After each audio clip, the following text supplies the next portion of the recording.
Welcome to Who Smarted. We're trying to reach as many families as we can with our free podcast and curriculum. And nothing is more helpful than you telling people you know to check us out and leaving some good reviews on Apple Podcasts. And if you haven't already signed up to our email list, sign up today at www.whosmarted.com and get your free curriculum and home activity guide for every episode. Shout out to some smarty pants in California, Olivia S., Ryan S., Tyrus S., and Dylan S. Thanks for listening, guys, and letting us know how much you enjoy the show. Like, follow, and comment on Facebook at facebook.com/whosmarted, and you might get your own shout out. Now, it's time to feel the music on Soundtrack. Psst. Hey, kid, listen. You hear that? That is the sound of silence. And that is my stomach. Must be lunchtime. Anyway, that's not what I'm here to talk about. Instead, I want you to pay attention because I'm about to play some music, and all you gotta do is tell me how this music makes you feel. Ready? Go.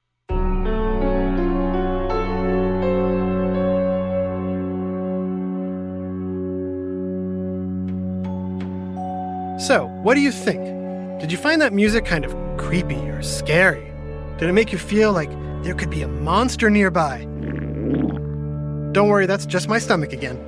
Okay, I'm going to play another piece of music, and let me know how this music makes you feel.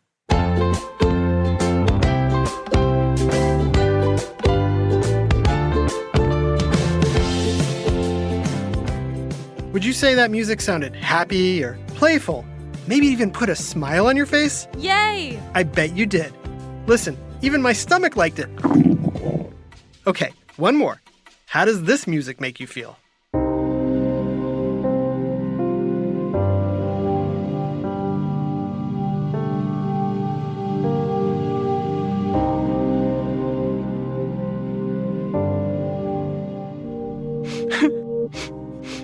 Did you say this music made you feel sad? Or gloomy? Yeah, me too. Listen, even my stomach is sad. But cheer up. I'm willing to bet you guessed them all. But here's the thing.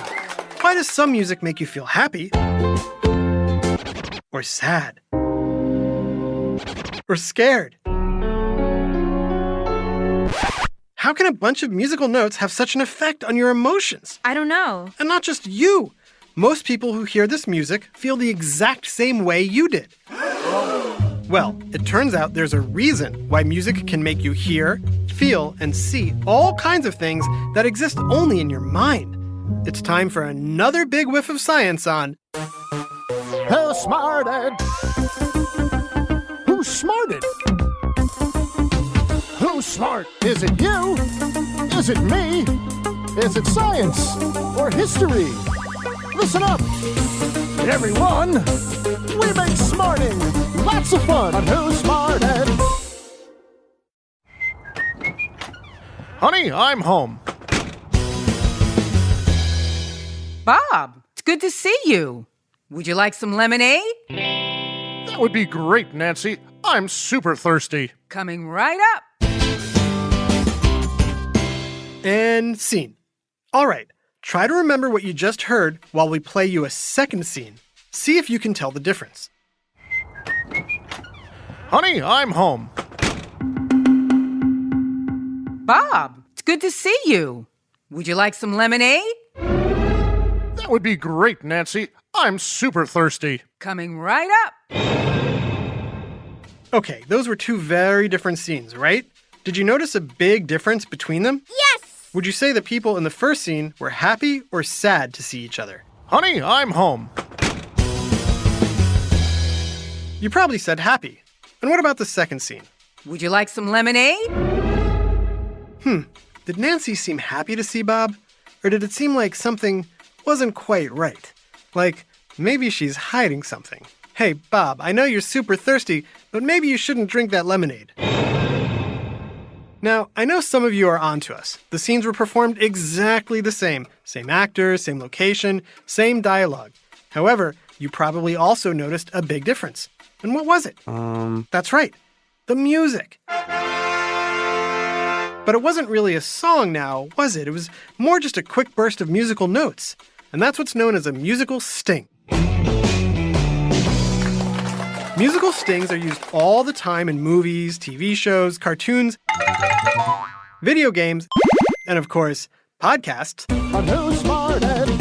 To help guide the audience's emotions and make you feel a certain way. And the thing is, they're universal. Whoa. Don't believe me? Okay, I'm going to play 3 music stings, and you have to guess which one best fits which scenario. Pay attention. Here's the first one. Here's number 2. And here's number 3. All right, got them all? One more time. Here's 1,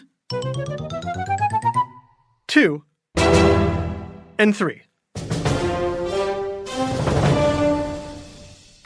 So which one would be perfect for a kid who just realized they forgot to study for the big test? Oh, no!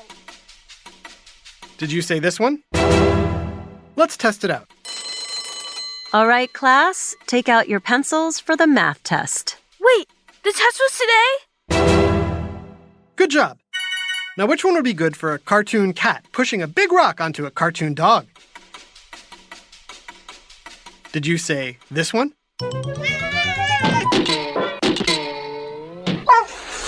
Nice.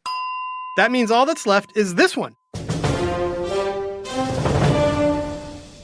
What do you think would be a good scene to go with this musical sting? I don't know. What about a superhero saving the Earth from an evil alien? That's right, you foul menace. It is I, Smart Man. Back to the rings of Saturn you go. Good job if you got them all. But here's the thing. What would it sound like if we played the wrong noise for the wrong scene?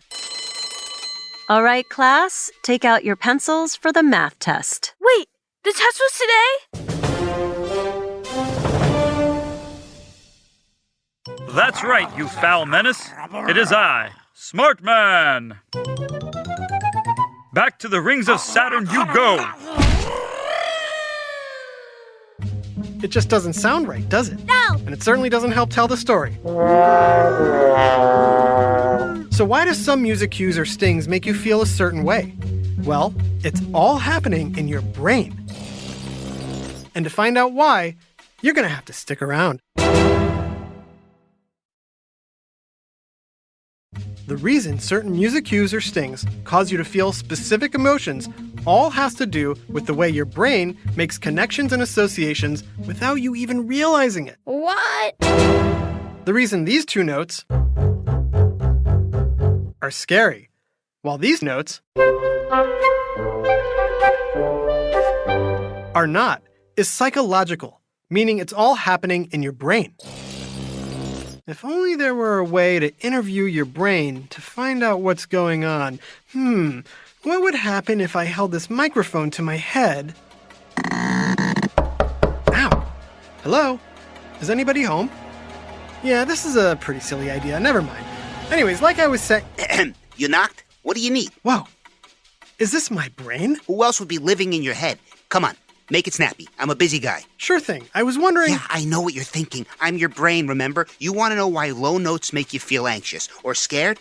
Well, it's because low notes remind your brain, me, of scary things you want to avoid, like a growling bear or a tiger or a wolf. Or it could be the rumbling of a volcano, earthquake, or thunder. Basically, the earliest primitive humans living outdoors evolved to fear noises like these because it meant danger. Now, sitting in your house, you're probably not too worried about a bear or a tiger attack. But to your brain, me, those low notes trigger an automatic response and you become fearful. But it's not just low notes that are scary. Certain high notes can be scary too. Listen. These screechy notes in a minor scale remind your brain of a baby crying or a frightened animal calling out in fear. These sudden high notes will also cause your brain to become nervous or fearful. But what about sad music? Sad music is usually played in minor keys, especially A minor.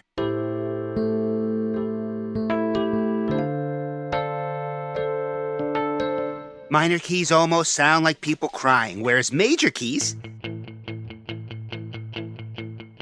sound like happy sounds, like cheering or celebrating. These happy notes can also remind your brain, me, of a bird's song or a mother's humming comforting sounds to a baby. What about heroic music?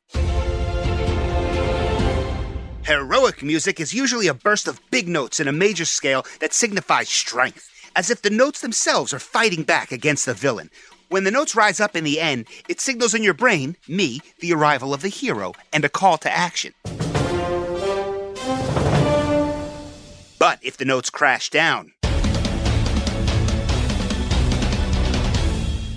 it signals the result of the hero's action, which is usually victory or triumph. So you're saying the music we hear reminds us of things from the past, whether we actually experienced them or not, and causes our brains, you, to react and feel a certain way. No, you're saying it. All right, you got it? We done here? Almost. I had one more question. I know you want everyone to know that music doesn't just make you feel a certain way, it can also make you see things that aren't there. Yep. In fact, let's play a little game with all you listening. I'm going to play 3 pieces of music, and when you hear them, I want you to think about an animal that goes with each one. Ready? Here's the first one.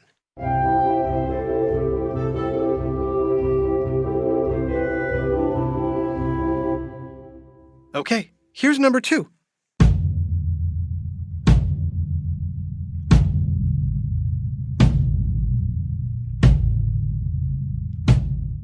And number 3.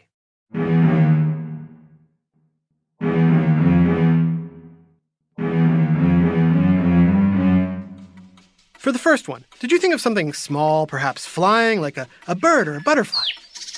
What about the second piece? Did you think of something big and heavy, like an elephant, a hippo, or a giraffe? And for the third one, did you think of something stealthy or sneaky, like a cat, or a tiger, or wolf? Pretty cool, right? Yes! Tell them why, Brain. The high-pitched fluttering notes of the first piece give the impression of a small creature beating its wings and flying, while the big bass and low drum sounds make you think of something large lumbering toward you. And the long, stretched-out notes of the third piece mimic the sound of something creeping stealthily. Okay, last one. Here's 2 more pieces of music. Which one makes you think of a circle, and which one makes you think of a square?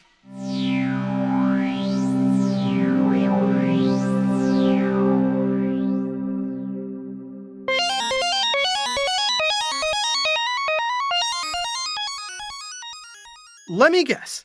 The first one sounded like a circle because it was one continuous loop. While the second was a square because each note sounded like a side being drawn.